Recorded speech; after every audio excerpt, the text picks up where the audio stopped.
ఒక్కసారి కొమ్మూరి గోల్డ్ కి కాల్ చేయండి. తాకట్లో ఉన్న మీ బంగారాన్ని విడిపించి మార్కెట్ ప్రైస్ కి వాళ్ళు కొనుక్కుని మిగతా డబ్బులు మీకు ఇచ్చేస్తారు. అందరికీ నమస్కారం, వెల్కమ్ టు అవర్ ఛానల్. నిన్నటి వరకు 12 రాశుల్లో 4 రాశుల వారి గురించి గురుగారు చాలా చక్కగా వివరించారు. సో మరి ఇప్పుడు మిగతా రాశుల వారి గురించి కూడా మాట్లాడతాం. మనతో పాటు ఉన్నారు కేఎస్ఆర్ గారు. గురుగారు నమస్తే. నమస్తే అమ్మా.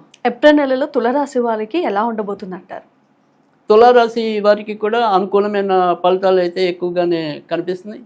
ఇంట్లో శుభకార్యాలకి సంబంధించిన చర్చలు నడవటం అనేది, లేదా ఈ జాతకంలో పుట్టిన పిల్లలకి, తులారాశిలో పుట్టిన పిల్లలు ఎవరైనా, మగ పిల్లలైనా ఆడపిల్లలైనా, లేదా తులారాశిలో జన్మించిన తల్లిదండ్రులు వాళ్ళ పిల్లలు ఎవరైనా పెళ్ళికున్నా ఖచ్చితంగా ఈ నెలలో ఈ వివాహాలు కుదుర్చుకోవటం, ఇతరత్ర శుభకార్యాలకి చేయాల్సిన ప్రయత్నాలు సఫలీకృతం అవటం. అంటే శుభకార్యాలు చేయటం సపోజ్ ఉదాహరణకి మన పెళ్ళిళ్ళే అక్కల్లా ఇంట్లో ఎవరికైనా ఉపనయనం లాంటిది కానీ, ఇంకా కొన్ని వేరే వేరే కులాల్లో ఏమంటాం పంచి కట్టడం అని, శారీ కట్టడం అని, ఇలాంటి పంచలు కూడా ఉంటాయి. అంటే అది కూడా ఒక రకంగా శుభకార్యాలు. సో అలాంటివి ఏమైనా సరే శుభకార్యాలు చేయాలి అంటే, దానికి సంబంధించిన ఏర్పాట్లు చేసుకోవాలి అంటే ఖచ్చితంగా ఈ నెలలో దానికి సంబంధించిన చర్చాగోష్ఠులు అయితే జరగటం, దానికి బలమంగానే మనకి ఈ మాసం ఉండటం అనేది అంటే ఖాయం చేసుకోవటమేనా కనీసం.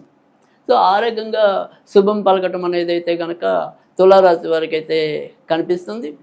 ముఖ్యంగా మీడియా రంగంలో ఉన్నవారికి, తర్వాత ఈ రియల్ ఎస్టేట్ భవన నిర్మాణ రంగంలో ఉన్నవారికి, తర్వాత వచ్చేప్పటికి ఈ దిన పదార్థాలు అమ్మేవి అంటే తిండికి సంబంధించినవి, బట్టకు సంబంధించినవి, ఆల్రెడీ రియల్ ఎస్టేట్ అంటే భూమికి సంబంధించి అంటే కూడు గుడ్డ అంటుంటాం కదా, అలాంటి వాటిల్లో కూడా ఈసారి బాగా ఎక్కువ లాభం గడించడానికి అవకాశాలు అయితే ఎక్కువగా ఉన్నాయి.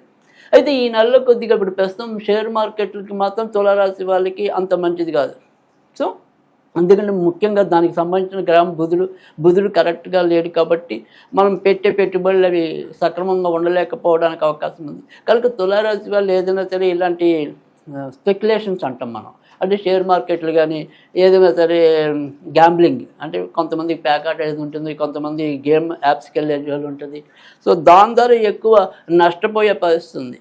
కనుక చాలా జాగ్రత్తగా తులారాశి వాళ్ళు మాత్రం ఆ విషయంలో వాళ్ళని నియంత్రణ చేసుకోవాల్సిన అవసరం అయితే కనిపిస్తుంది. ఇక భార్యాభర్తల మధ్య ఒక నిమిషం ఏమంటాం కోపతాపాలు ఉన్నప్పటికీ కూడా మళ్ళీ తొందరగానే సయోధ్య రావటం అనేది, దీర్ఘకాలికంగా వీరు చేయాల్సిన ప్రణాళికలు ఏవైతే ఉంటాయో అంటే ఇద్దరు కూడి చేయాల్సిన పనులు ఏవైతే ఉంటాయో వాటిలో ఒక అవగాహనకి రావటం అనేది అయితే తప్పకుండా జరగటం అనేది అయితే ఉంటుంది. ఏదైనప్పటికీ కూడా ఈ నెలలో ఒక సంఘటన అనేది వీళ్ళకి మెమరబుల్గా అంటే కొద్దిగా జీవితాంతం కూడా గుర్తుంచుకునే స్థాయిలో ఉండిపోవటం అనేది కూడా జరుగుతుంది. కనుక తులారాశి వారికి కూడా ఎక్కువ ప్రస్తుతం అయితే కనుక అదృష్ట యోగం బాగానే ఉందన్నట్టుగానే చెప్పడానికి అయితే కనుక అనువుగా ఉంది. సో వీరికి ఏది భగవంతుని పూజిస్తే ఇంకా మంచి రాజయోగం కలిగే అవకాశాలు తప్పకుండా ఈ నెలలో వీరు ఏదైనా సరే భగవంతుని అంటే ఆర్థికంగా ఉండే ఖర్చులు అధికం అనేది కనపడుతుంది. సో ఆ ఖర్చుల నియంత్రణలోకి రావడం కోసం కొద్దిగా సుబ్రహ్మణ్య స్వామికి సంబంధించిన ఆరాధన చేసుకున్నట్టయితే కనుక మరింత ఉపయుక్తంగా ఉంటుంది. అలాగే ఏదైనా రత్నం లాంటిది పెట్టుకోవాలనుకుంటే కనుక ఇంద్రనీలం పెట్టుకున్నట్టయితే కనుక మంచి ఫలితాలు ఉంటాయి.